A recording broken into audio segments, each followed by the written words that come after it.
Vous connaissez peut-être la chanson très célèbre Hijo de la Luna du groupe espagnol Mecano. Les paroles racontent une vieille légende gitane d'une femme qui implore la lune de l'aider à trouver l'amour.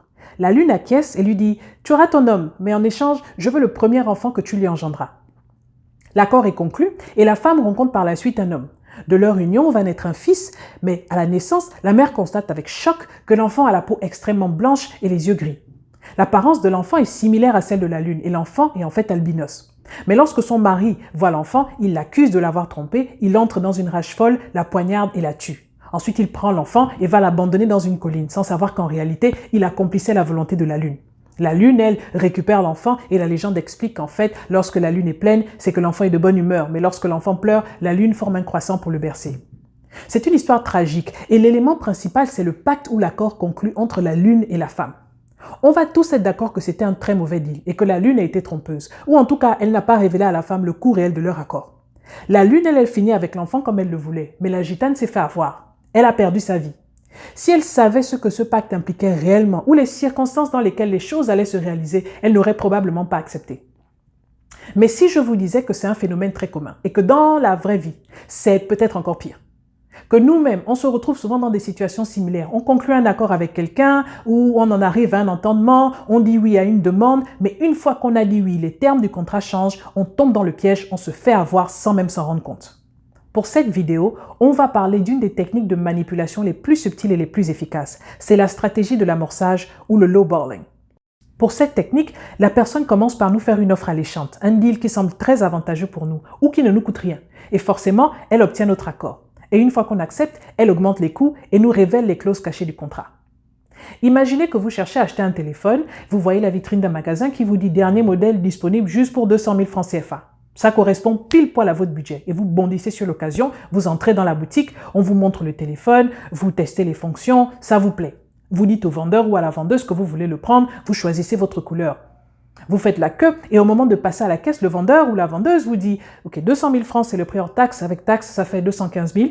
Les écouteurs, c'est séparé, c'est 25 000. » Vous dites « Ok, il n'y a pas de souci. » Ensuite, le vendeur vous explique « Et le téléphone, en fait, est bloqué. Donc, on doit d'abord le débloquer pour que vous puissiez l'utiliser et on doit le formater pour que ça puisse capter le 5G. C'est 25 000 francs. » Vous dites « Ok, pas de souci. » Et vous vous retrouvez à sortir du magasin, le cœur en joie, avec votre téléphone, après avoir payé 260 000 au lieu de 200 000. Mais qu'est-ce qui s'est passé?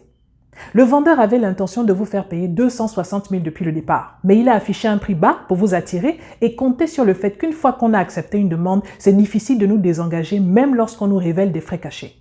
La toute première étude sur ce phénomène a été menée en 1978 par Cialdini, un chercheur américain, et ses collègues. Ils ont contacté certains étudiants de leur campus universitaire et leur ont demandé s'ils étaient intéressés à participer à une étude. C'étaient tous des étudiants qui prenaient un cours d'introduction à la psychologie, et on leur a dit qu'en échange de leur participation, ils gagneraient des points en plus. Maintenant, pour tester la technique de l'amorçage, certains participants ont été informés dès le départ que le rendez-vous serait à 7 h du matin, le mercredi et le vendredi, parce que le reste du temps, soi-disant, la salle était occupée. D'autres, par contre, ont été manipulés. On leur a juste parlé de l'étude et de la possibilité de gagner des points. Et une fois qu'ils ont dit oui, qu'ils ont dit qu'ils étaient intéressés, on leur a dit « Ok, en fait, c'est à 7 h du matin qu'il faudra venir parce que le reste du temps, la salle est occupée. Est-ce que ça vous va ?» Et quand ils précisaient d'entrée de jeu qu'il fallait aller sur place à 7 h du matin, seulement 3 personnes sur 10 se sont portées volontaires. Lorsque la méthode de l'amorçage était utilisée, donc on vous demande d'abord si vous voulez participer pour gagner des points. Une fois que vous avez dit oui, on vous révèle qu'il faut être là à 7 h du matin. 6 personnes sur 10 acceptaient. Et on peut penser que c'est peut-être parce qu'ils voulaient avoir des points en plus. Mais l'étude a été répliquée 3 ans plus tard par une autre équipe de psychologues qui a poussé le bouchon jusqu'à dire aux participants, après qu'ils aient accepté de venir à 7 h, « Ah, en fait, désolé, on vient de se rendre compte qu'on ne pourra même pas vous donner des points en plus pour le cours. Donc, est-ce que ça vous intéresse toujours de participer ?» Et là, même sans aucun avantage, les participants confirmaient qu'ils voulaient y aller. Mais pourquoi dire oui, alors qu'au final, l'offre n'est plus intéressante et que ça demande plus de sacrifices qu'on ne le pensait? Dans l'histoire du fils de la lune, la gitane, elle n'a pas le choix. L'enfant est déjà né, elle découvre qu'elle s'est fait avoir. Mais dans le cas du téléphone ou celui de la participation à l'étude, on a le choix de simplement refuser et de dire « Ah non, merci, maintenant que vous m'annoncez tout ça, ça va aller, c'est gentil, mais non. » C'est techniquement vrai qu'on a le droit de dire non, mais c'est plus difficile à faire qu'on le pense. Pourquoi ça marche? La technique de l'amorçage est un peu comme celle du pied dans la porte, dans le sens où on commence petit pour agrandir. Sauf qu'ici, il n'y a pas de première fausse demande. C'est le même deal, sauf que les conditions changent. Les frais augmentent, les coûts cachés ou les inconvénients sont révélés. Et c'est généralement des choses que si on savait à l'avance, on n'aurait pas accepté le deal. La personne nous a volontairement caché une partie de l'information et a attendu qu'on dise oui pour nous coincer. La technique parie sur la psychologie de l'engagement. C'est le fait qu'après qu'on ait décidé quelque chose, on soit prêt à faire ce qui est nécessaire pour aller jusqu'au bout, même s'il faut mettre plus de temps, plus d'argent ou plus d'efforts qu'on avait prévu ou convenu.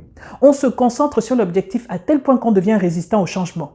Pour l'exemple du téléphone, on regarde le stade du processus, on se dit ça fait déjà un petit moment que je suis là, j'ai testé le téléphone, je suis déjà à la caisse, je suis rentré avec le but d'acheter ce téléphone, je suis proche du but, tant qu'à faire, je paye, je pars. Ensuite, tout comme pour la technique du pied dans la porte, on a créé un rapport avec le vendeur et c'est compliqué de se faufiler. Surtout qu'ici, on a déjà dit oui. On a déjà conclu un accord et on se sent encore plus obligé de l'honorer. Mais même si on n'avait pas parlé avec le staff, l'être humain a naturellement peur de paraître comme quelqu'un d'inconstant, comme quelqu'un qui n'est pas fiable. Surtout si on est en public. On va se dire, mais qu'est-ce que les autres vont penser de moi? Je suis déjà dans la queue, il y a d'autres clients autour de moi. Ils vont dire que mais elle n'est pas sérieuse, il n'est pas sérieux. Tu arrives jusqu'à la queue pour finalement dire que tu n'achètes pas. On a aussi du mal à s'indigner lorsqu'on nous révèle les frais cachés parce que les frais cachés sont rationalisés. Par exemple, dans l'exemple du téléphone, on vous dit que ce sont des éléments ou des accessoires essentiels. Donc, on se dit, OK, bon, c'est logique. Oui, il faut bien débloquer le téléphone pour que je l'utilise. OK. Un autre aspect de la psychologie de l'engagement, c'est qu'on amplifie les aspects positifs d'une décision et on est aveuglé par les avantages. Le téléphone est exactement ce qu'il me faut. Il y a toutes les dernières fonctionnalités, la qualité de l'image, les photos, n'en parlant même pas. Dans ma tête, c'est déjà mon téléphone. J'ai dit que je devais l'acheter et je serais déçu de repartir sans. En plus, je n'ai pas envie après d'aller chercher encore un autre magasin, de fouiller sur Internet. C'est long. Donc même si techniquement, on a le choix, tout ça là contribue à ce qu'on appelle l'illusion de l'irrévocabilité. C'est la fausse perception qu'on a parfois que faire marche arrière, ce n'est pas une option. Donc, c'est quoi la leçon? L'engagement peut être une très bonne chose. Ça nous aide à être des gens de parole et ça démontre notre intégrité. Si par exemple on décide de maigrir ou de travailler sur un projet, on ne se laisse pas abattre par les limitations et les échecs temporaires. On fournit plus d'efforts pour arriver au but.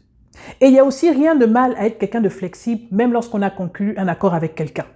Par contre, ça peut être un outil très facilement utilisé pour nous manipuler. L'amorçage, c'est une stratégie de marketing très célèbre. Dans certains pays, on rajoute les taxes seulement une fois que vous êtes arrivé à la caisse. Certaines compagnies, par exemple compagnies d'internet, vont vous dire l'abonnement c'est 45 $ par mois sur la fiche et une fois sur place, on va vous dire en fait ça n'inclut pas les frais du modem, l'installation, l'assurance du modem et vous finissez par payer 65 $ par mois. Mais même dans nos relations, on peut accepter de rendre un service à quelqu'un pour qu'au final, quand la personne nous explique ce qu'on devra faire, on réalise que c'est très long et que c'est très compliqué. Dans les relations amoureuses, parfois, on se met avec quelqu'un pour se rendre compte une fois dans la relation qu'il y a des choses que l'autre nous a délibérément cachées. Et il ne s'agit pas d'un simple défaut. Généralement, la personne a attendu qu'on tombe amoureux ou qu'on s'engage pour nous dévoiler la vérité. Mais comme les sentiments sont déjà là, ou les familles sont déjà impliquées dans certains cas, on se sent coincé. L'amorçage est une technique vicieuse. On se soumet à la volonté de quelqu'un d'autre parce qu'on se sent obligé de maintenir notre engagement. On est déjà investi, on a honte de changer d'avis et d'être vu comme le mauvais ou la mauvaise personne ou la personne qui n'est pas fiable alors que c'est l'autre qui n'a pas été clair, que c'est l'autre qui nous a trompés sur les termes du contrat. Les gens qui utilisent cette stratégie sont capables de nous faire faire ce qu'on n'aurait jamais fait et de nous faire accepter ce qu'on n'aurait jamais accepté, tout en nous faisant croire que c'est notre propre choix.